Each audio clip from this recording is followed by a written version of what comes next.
بسم اللہ الرحمن الرحیم۔ عزیز طلباء السلام علیکم ورحمۃ اللہ وبرکاتہ۔ عزیز طلباء، آج ہمارا سبق نمبر 12 ہے۔ جماعت نام اردو کا سبق امتحان چل رہا ہے اور اس کی ہم نے بلند خوانی بھی کی اور اس کا کی تفہیم بھی ہم نے کر لی اور خلاصہ بھی۔ آج ہم اس کے پیراگراف کی تشریح کریں گے اور پیراگراف کی تشریح کے لیے میں نے آپ کو بچوں بتایا ہوا ہے کہ کسی خاص پیرے کی تشریح یاد کرنے کی نہ کوئی ضرورت ہے نہ اس کا فائدہ ہے، بلکہ پیراگراف کی تشریح کرنے کا طریقہ آپ سیکھ لیں تو جو بھی کوئی پیرا آئے گا اس کی آپ تشریح انشاءاللہ کر لیں گے۔ اب ہم یہ ایک پیراگراف ہے صفحہ نمبر 71 پہ، مرد باید کہ ہراساں نہ شود کے بعد کہ میں نے بھی تقدیر اور تدبیر پر ایک چھوٹا سا لیکچر دے کر ثابت کر دیا کہ تدبیر کوئی چیز نہیں، تقدیر سے تمام دنیا کے کام چلتے ہیں۔ یہاں سے لے کر آپ پیراگراف کے اخیر تک نہ کریں کیونکہ یہ بہت بڑا پیرا ہو جاتا ہے، بلکہ آپ 1 2 3 4 5 6 لائنیں تقدیر سب کچھ آسان کر دیتی ہے، یہاں تک آپ اس پیرے کو نشان لگا لیں اور اس کی ہم انشاءاللہ تشریح کریں گے۔ تو بھائی بچوں، تشریح کرتے ہوئے آپ جانتے ہیں کہ ہم 3 عنوانات کے ساتھ تشریح کرتے ہیں۔ سب سے پہلا عنوان ہمارا ہوتا ہے حوالہ متن۔ تو حوالہ متن ہمارا آپ جانتے ہیں کہ اس میں 2 چیزیں ہوتی ہیں، ایک تو سبق کا نام اور دوسرا مصنف کا نام۔ تو بھائی بچوں، آپ جانتے ہیں کہ سبق کا نام ہے امتحان اور مصنف کا نام ہے مرزا فرحت اللہ بیگ۔ سبق کا نام امتحان، مصنف کا نام مرزا فرحت اللہ بیگ۔ اور دوسرے نمبر پہ ہمارا عنوان ہوتا ہے حل لغات۔ حل لغات کہتے ہیں، لغت کہتے ہیں مشکل الفاظ کو جو معنی طلب ہوں، جن کے معنی لکھنے پڑھیں، جن کے معنی یاد کرنے پڑیں، بتانے پوچھنے پڑیں۔ تو حل لغات میں جو آپ کو جو بھی پیرا دیا ہوگا اس میں مشکل الفاظ کو انڈرلائن کیا ہوا ہوگا۔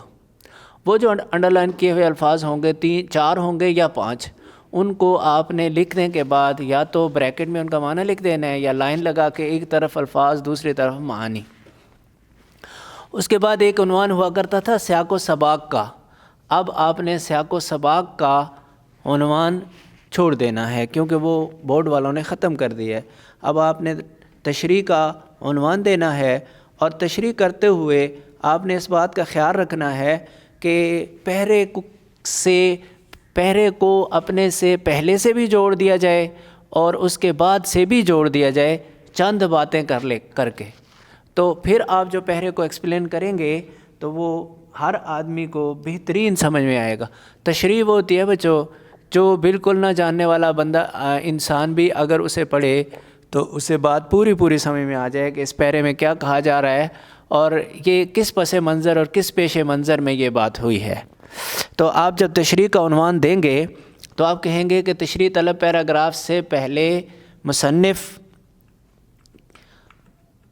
اپنے بارے میں، چونکہ وہ ایک نالائق طالب علم کا تمثیلی انداز میں بیان کر رہے ہیں نا، تو کہتے ہیں کہ اپنے بارے میں وہ یہ بتا رہے تھے کہ میں ایسا ہوں کہ مجھے کوئی اس بات کے پرواہ نہیں کہ پاس ہو جاؤں تو کیا ہوگا، فیل ہو جاؤں تو کیا ہو گیا۔ کہتے ہیں لا کلاس کا جب میں امتحان دینے لگا تو مجھے اپنے والدین کی طرف سے جب پڑھنے کے لیے کہا جانے لگا تو میں نے انہیں کہا کہ مجھے الگ کمرہ چاہیے، تو والدہ نے دے دیا۔ اب میں رات کو 7 بجے سو جاتا، صبح 9 یا 10 بجے اٹھتا اور مختلف ہیلے بہانے سے یہ بتانے میں کامیاب ہو گیا کہ میں خوب محنت کرتا ہوں، میرا دروازہ بھی نہ کھٹکھٹایا جائے اور کچھ ہو تو بھی میں ایسا نہیں کروں گا۔ تو یہ باتیں وہ کر رہے تھے اور جب امتحان قریب آیا تو میں نے کہا بھی میں ابھی امتحان کے قابل نہیں ہوں، تو میں اگر آپ مجھے اجازت دیں تو اس دفعہ امتحان نہ دوں۔ لیکن والد صاحب کہنے لگے کہ ایسا نہیں ہے، بلکہ آپ نے محنت کیا تو آپ اس کے کیوں گھبراتے ہو؟ مرد باید کہ ہراساں نہ شود کہا، انہوں نے یہ مقولہ فارسی کا بولا کہ مرد وہ ہے جو ڈرا نہیں کرتا۔ پھر تشریح طلب پیراگراف میں مصنف یہ بتا رہے ہیں کہ وہ جو تقدیر اور تدبیر وہ جو میں اپنے والدین کو یہ بات قائل کرنے میں جس بات سے کامیاب ہونا تھا وہ تھی تقدیر اور تدبیر۔ تقدیر کیا ہوتی ہے اور تدبیر کیا ہوتی ہے؟ تقدیر تو ہے کہ اللہ نے آپ کے مقدر میں لکھ دیا کہ فلاں فلاں کامیابیاں آپ کو ملیں گی، فلاں فلاں ناکامیاں آپ کو ملیں گی۔ وہ کہتے ہیں بس یہی ہے، تدبیر کوئی چیز نہیں، تدبیر کوئی چیز نہیں، صرف تقدیر سے ہی سارے دنیا کے کام بنتے اور چلتے ہیں۔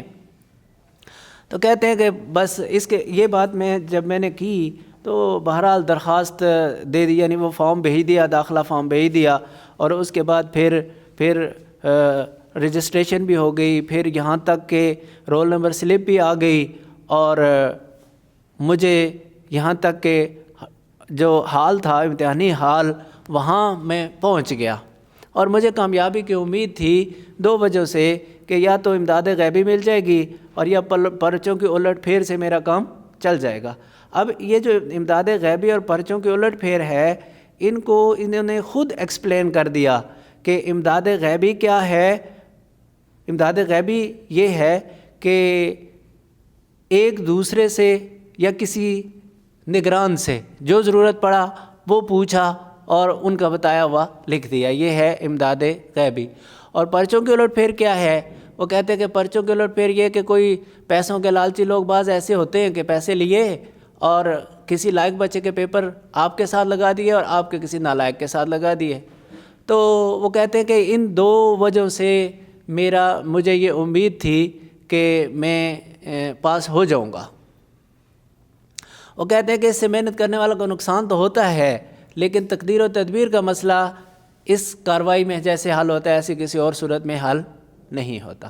تو یہ بات کر کے اس نے اپنے والدین کو مطمئن کر دیا۔ یہ آپ نے تشریح طلب پیراگراف میں جو لکھا ہے اس کو یوں بیان کرنا ہے۔ اس کے بعد آپ کہیں گے کہ اس کے بعد پھر وہ مزید باتیں بتا رہے ہیں مصنف، اور ان میں سے جو اس پیرے سے متصل بات بتائی وہ یہ بتائی کہ صورتیں تو اور بھی بہت ہیں لیکن کم پیش آتی ہیں، اور کہتے ہیں کہ میں بہرحال آمدن برسر مطلب، یعنی میں اپنے مطلب کی طرف آ کر تمہیں مختصر بات یہ سناتا ہوں کہ گھنٹی بجی اور نگران آ گئے تو وہ پہلے تو بڑے ہنس کر باتیں کرتے تھے، مجھے انہوں نے بڑا خوش کیا، لیکن بعد میں جب مجھے ضرورت پڑی اور میں نے انہیں یہاں تک کہ مجھے پرچے کا بھی نہیں پتہ چل رہا تھا کہ کون سا ہے، تو وہ تو خیر انہوں نے انگلی رکھ کے بتا دیا، لیکن اور کچھ بھی نہیں بتایا، تو مجھے بہت غصہ آتا تھا، اور دنیا میں سب سے جو برا آدمی لگتا تھا مجھے وہ آدمی لگتے تھے۔ اچھا بھی بچے، اس میں مشکل الفاظ کون کون سے ہو سکتے ہیں؟ جیسے تقدیر ہے، تدبیر ہے، اور اسی طرح پھر امداد غیبی ہے، نگران کار ہے، عند المواقع ہے۔ تو عند المواقع موقع ملتے ہی، نگران کار نگرانی کرنے والے، تقدیر مقدر، تدبیر سبب۔ تو اس طرح سے آپ نے ان کے معنی لکھنے ہیں۔ تو یہ ہے طریقہ ہر پیراگراف کا۔ چونکہ خلاصہ آپ کو یاد ہوتا ہے اس لیے آپ کو اس بات کا پتہ ہوگا کہ اس پیرے سے پہلے کیا باتیں کی جا رہی تھیں اور بعد میں کیا کی جا رہی تھیں، اور اس پیرے کے اندر جو کچھ بیان کیا جا رہا ہو اس کو اپنے الفاظ میں ایکسپلین کر دیں گے تو یہ اس کی تشریح ہوگی۔ بھائی بچوں، خلاصہ اور تشریح